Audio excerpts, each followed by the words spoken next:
सल्लल्लाहु अला हबीबी मोहम्मद व आलिहि व सहाबिहि वसल्लम। अस्सलाम वालेकुम। कैसे हैं मेरे देखने वाले सब?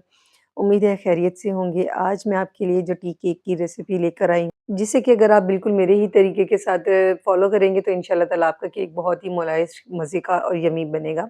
तो चलते हैं, रेसिपी को स्टार्ट करते हैं। अगर आप चैनल पर नए हैं तो चैनल को सब्सक्राइब कीजिए और बेल आइकन को भी प्रेस कर लें। यहाँ पे जी मैंने लिए हैं रूम टेम्परेचर पर 2 अंडे, और 2 अंडों की ये एक मतलब की रेसिपी मैं आपके साथ शेयर कर रही हूँ। करेंगे एग आप जब भी यूज़ करें तो आप रूम टेम्परेचर पर ही यूज़ करेंगे, और इसको मैं अच्छी तरह से बीट कर लूँगी बीटर की मदद से। अगर आपके पास बीटर नहीं है तो आप इसको हैंड बीटर से भी आप इसको बीट कर सकते हैं, आप इसको ब्लेंडर में भी बना सकते हैं। बहुत सारे तरीक़ों से ये चीज़ें बनती हैं, लेकिन मैं आपके साथ एक बिल्कुल ओरिजिनल जो है ना रेसिपी शेयर कर रही हूँ। तो मैंने यहाँ पर आइसिंग शुगर ली बाद में, हाफ़ कप आइसिंग शुगर को, मतलब नॉर्मल घर की चीनी को मैंने पीस लिया। हाफ़ कप लेकर उसको पीस के तो मैं उसमें थोड़ा-थोड़ा वो ऐड किया। उसके बाद मैंने इसमें मेल्टेड जो है बटर ऐड किया थोड़ा-सा। आप भी इसमें ये यूज़ कर सकते हैं, मैंने मेल्ट करके ऐड किया। और जब आप इसमें घी, बटर, ऑयल कुछ भी यूज़ करें तो आप उसको जो है ना हल्के हाथों से बस उसको मिक्स ही करना है, ओवर मिक्सिंग नहीं करनी। अगर आप हाथ से कर रहे हैं या अगर आप बीटर से कर रहे हैं तो ड्राई इंग्रीडिएंट्स हम लोग अब यहाँ पर देख लेते हैं, जिसमें मैंने 1 कप मैदा लिया और उसमें 1 टीस्पून मैंने इसमें बेकिंग पाउडर ऐड किया, ठीक है जी। और इसको मैंने अच्छी तरह से छान लिया और हल्के हाथों से इसको मैंने मिक्स कर लिया, इतना कि उसके अंदर जो है ना कोई लम्प्स नहीं बने, और वो बहुत फाइन सा उसको जो है ना मैंने मिक्स कर लिया। यहाँ पर ये चीज़ें रेडी हो गई। यहाँ पर अब मैं अच्छा, और इसके बाद मैंने इसमें थोड़ा-सा फूड कलर ऐड किया, और उसके बाद मैंने इसमें 1 चम्मच जो है ना सिरके का ऐड किया। ये वनीला एसेंस भी ऐड किया था, वो स्किप हो गया, आपको दिखा नहीं सकी। तो जी ये चीज़ें ऐड करने का मकसद ये होता है कि इसमें अंडे की जो स्मेल होती है वो ख़त्म हो जाए, ठीक है।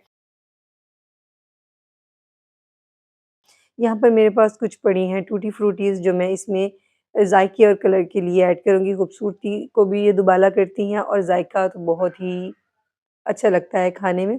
इसमें मैंने थोड़ा मैदा था, मैदे को डालने का मकसद ये होता है कि आप इसको ये आपस में चिपके नहीं। और यहाँ पर मेरे पास हैं कुछ ये खुबानी ड्राई, जो हमें ड्राई फ्रूट्स की शॉप से मिलती हैं। ये बहुत ही ज़बरदस्त लगती हैं इसमें, और आप इसको मैंने बारीक चॉप करके मैंने उसको भी मिक्स करके इसमें ऐड कर दिया। मैंने सारे को ऐड नहीं किया, कुछ मैंने थोड़ा-सा ऊपर से गार्निश के लिए बचा लिया, और इसको डालने के बाद आपने इसको बिल्कुल ओवर मिक्स नहीं करना, हल्का-सा बस उसको मिक्स करके साइड पे रख दिया। यहाँ पर अब मैं ले रही हूँ एक मोल्ड, जिसको मैं अच्छे से ग्रीस कर लूँगी, ठीक है जी। और इस पे मैं पेपर रैप जो है वो लगा दूँगी, ताकि मैं जब इसको डीमोल्ड करूँ तो बहुत ही आसानी से मेरा केक बाहर आ जाए। ठीक है, मुझे ज़्यादा एफ़र्ट नहीं करनी पड़ेगी, क्योंकि ये बहुत सॉफ्ट केक होते हैं और ये टूट भी जल्दी सकते हैं।